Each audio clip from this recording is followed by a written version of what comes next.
Bien le bonjour à toutes et à tous, voilà, week-end du 6, 7 et 8 septembre 2024. Nous sommes à Tour et Taxi, BD Best est évidemment là pour assister à ce nouveau petit festival, le BD Comic Strip Festival. Chacun se fait des photos, plein d'auteurs.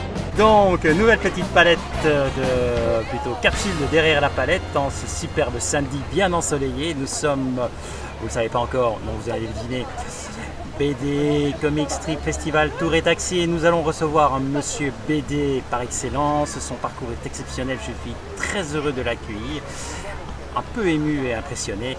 Thierry Belfroid, bien le bonjour, comment vas-tu? Bonjour, je vais très bien, merci. Tu vas très bien. Je dépose la palette? Tu peux la déposer, on peut déposer la palette. Alors, monsieur BD, ça te va comme surnom? Tout me va comme surnom. J'ai pas d'exclusive. T'as pas d'exclusivité. La première question que je pose en général quand je reçois un invité pour la première fois, c'est essayer de se définir en 3 mots. Pourrais-tu te définir en 3 mots? Passionné, passeur. J'en chercherai un troisième en passe, mais j'ai pas l'idée. Passionné, passeur certainement, et pas souvent de mauvaise humeur. Pas souvent de mauvaise humeur. Excellent. Voilà. J'aime bien le pas souvent. Ça peut arriver. Quand on regarde ton parcours, quand on regarde tout ce que tu fais, je me suis parfois demandé, mais les journées de Thierry, sont-elles de 24, 48, 72 heures?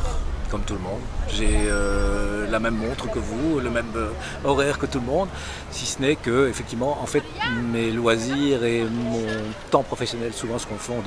Et que, certes, je ne fais pas que travailler, je suis efficace dans mon travail, mais je ne fais pas que travailler, mais je suis souvent en train de travailler sans m'en rendre compte. C'est-à-dire que quand je lis, je travaille, quand je rêve, je travaille, quand je m'amuse, je travaille, quand je travaille, je m'amuse. Voilà. Oserait-on te demander combien de livres tu lis par semaine ou par mois? C'est très difficile parce que c'est fluctuant, mais si on doit parler bande dessinée pure, oui, on va parler. Je pense qu'on peut dire 2 par jour. Donc, grosso modo, je pense 15 BD par semaine, c'est à peu près ma moyenne. Bonjour madame. Et pour ce qui est des romans, c'est plus fluctuant, mais on va dire la moyenne, ça doit être 4. Voilà, par semaine. Par semaine? Ouais. Ah oui, quand même. T'as une bibliothèque incroyable. C'est mon métier. Oui. je suis payé pour ça. Oui, mais enfin bon, payer, passion, hobby, c'est la même chose pour toi. Non, enfin c'est pas tout à fait la même chose. Ce que je revendique c'est que c'est un vrai métier. Il y a beaucoup de gens, je pense, qui lisent beaucoup et qui ont peut-être lu autant que moi ou plus que moi même. Mais la différence, c'est d'en faire un métier.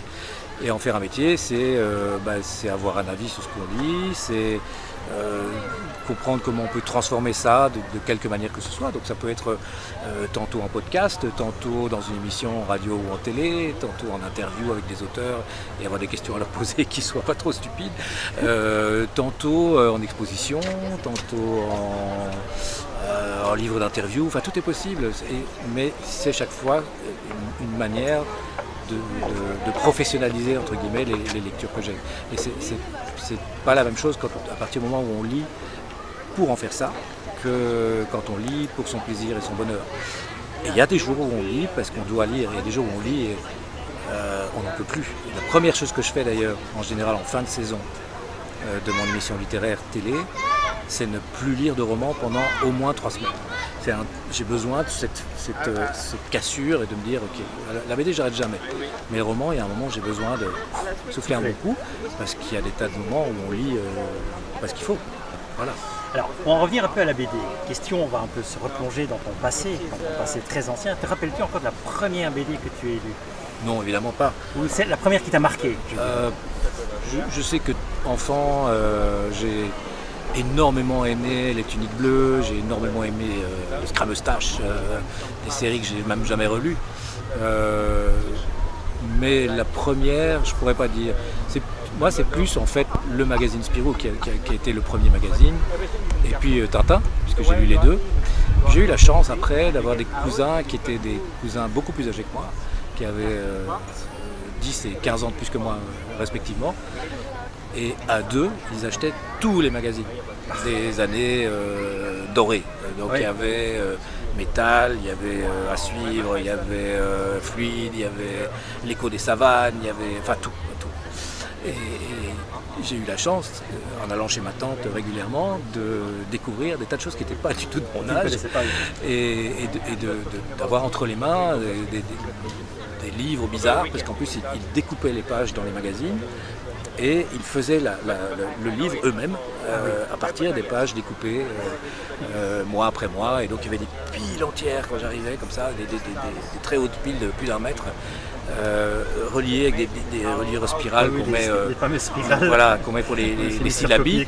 Et il faisait ça et il collait la couverture de l'histoire, de l'aventure elle-même, mais couverture pour le journal, qui n'était jamais la même que celle des albums. Donc je ne retrouvais pas non plus en plus nécessairement des couvertures que je connaissais déjà. Ça, plus la bibliothèque où j'allais, mais tout le temps, et je prenais le maximum de livres qu'il y avait moyen de prendre. Voilà, ma culture BD, elle s'est faite comme ça. Alors, tu es scénariste BD aussi. Oui, occasionnellement. Un peu. Tu fais des expositions, pour des expos, tu fais des émissions podcast, radio, télé, etc., etc. Tu viens d'en lancer une nouvelle. Oui. Qui dure 1 heure, plus ou moins, le samedi. Donc, de 17 à 18 heures sur la première, Galaxy Quel est BD. le concept en 2 mots? Bon, il n'y a pas vraiment de concept. C'est une émission dans laquelle j'avais envie de pouvoir laisser s'exprimer les autrices et les auteurs. Et donc, l'idée, c'est de leur donner du temps. Et tout simplement, c'est d'avoir, dans 1 heure d'émission, 2 invités. Ça peut être plus parce que, on va dire 2 livres. Et 2 livres, alors parfois derrière un livre il y a 4 personnes, mais a priori ça peut être soit une seule personne quand on a un auteur complet, ça peut être un couple, auteur et dessinateur, ça peut être juste l'un des deux qui est là. C'est le cas pour certains des livres dont on va parler. Je pense à Anaïs Bernabé qui est justement ici à Tour et Taxi pour le festival et qui est seule sans son scénariste. Voilà, j'ai invité Anaïs dans l'émission. Mais de la même manière, Vincent Cuvelier va venir la semaine prochaine et son dessinateur sera reparti. Donc j'aurai que le scénariste. Mais en tout cas, c'est avoir 2 livres autour desquels on puisse passer à peu près un quart d'heure. Et ça, c'est quand même précieux, parce que ça laisse le temps vraiment d'approfondir. Et puis il y a un chroniqueur chaque semaine, ou une chroniqueuse, puisqu'il y a 6 membres de la rédaction que j'ai composé, et il y a 3 garçons, 3 filles. Et chacun a sa spécialité, chacun a son terrain de chasse. L'un ça va être le manga, l'autre ça va être le patrimoine, un autre ça va être l'actualité de la BD, une autre ça va être les faits de société transposés dans la bande dessinée, une autre encore ça va être les femmes dans la bande dessinée, ou ça va être l'actualité, on va dire, de toute la micro-édition et les ateliers, par exemple. Voilà, ça c'est un peu l'idée des différentes chapelles, et chacun ou chacune vient à son tour, c'est-à-dire à son espace dans l'émission complètement pour lui ou pour elle, pendant plusieurs minutes pour parler d'un sujet, et ils se relaient les uns les autres sur une période de presque 2 mois en fait. Donc il y a une rotation comme ça, et ça permet en fait d'embrasser tous les thèmes et tous les genres que la BD connaît, et qui sont de plus en plus nombreux en fait, parce que la BD aujourd'hui documentaire, la BD autobiographique, la BD roman graphique, la BD d'aventure, la BD de genre, sur le genre, et toutes ces bandes dessinées, tous ces sous-domaines sont tous passionnants, et parler de l'un en excluant l'autre n'a pas de sens. Le manga par exemple sera présent tous les mois, donc il y a un spécialiste du manga qui viendra en parler, qui est formidable, et qui viendra 1 fois par mois mettre vraiment l'actualité sur un truc. Mais ça peut être un thème. Je sais que sa première idée pour le mois de septembre, ce sera justement de parler dans le manga des Paralympiques. Il y a un secteur entier au Japon, non seulement sur des héros, on va dire, du sport paralympique, mais aussi sur toute l'industrie derrière, c'est-à-dire sur tous les gens qui fabriquent les prothèses, etc. Mais il y a plusieurs séries. Et donc voilà, il a décidé de venir expliquer tout ça et de raconter qui est qui et qui fait quoi. C'est passionnant, c'est ouvrir en fait le manga aussi à d'autres lecteurs, et essayer de faire comprendre à quel point il n'y a pas forcément de frontières entre l'un et l'autre. Voilà. Alors, toutes ces activités et tout, j'imagine que ça te permet de rencontrer énormément de personnalités. Y en a-t-il quelques-unes qui t'ont particulièrement marqué dans ta carrière? Beaucoup. Quelques-unes. Beaucoup, je dirais qu'il y en a surtout beaucoup qui sont devenus des amis, même des amis très proches, ce qui n'empêche pas de parler de leurs livres avec objectivité quand c'est le cas, et parfois de leur dire en face que j'ai pas forcément aimé C'est pas pour toujours telle et facile, telle là, raison. j'imagine. C'est pas toujours facile, mais je pense que quand on est vraiment amis, ça peut se faire. Et moi, je me dois de le faire. J'ai toujours voulu être honnête avec les gens que j'aime, et donc je trouve ça important. Mais des gens qui m'ont impressionné, il y en a eu beaucoup, soit par leur talent, et même des gens que j'ai jamais rencontrés, des auteurs morts à qui j'ai jamais serré la main et dit un mot. Quand je suis devant leurs livres, je suis waouh. Et puis d'autres, c'est même simplement humainement. Il y a dans ce métier, enfin dans le milieu de la bande dessinée, beaucoup de gens qui humainement sont extraordinaires. Et j'adore en fait ce milieu pour ça aussi, parce que j'y rencontre tout le temps des gens attachants, des gens généreux, des gens humains,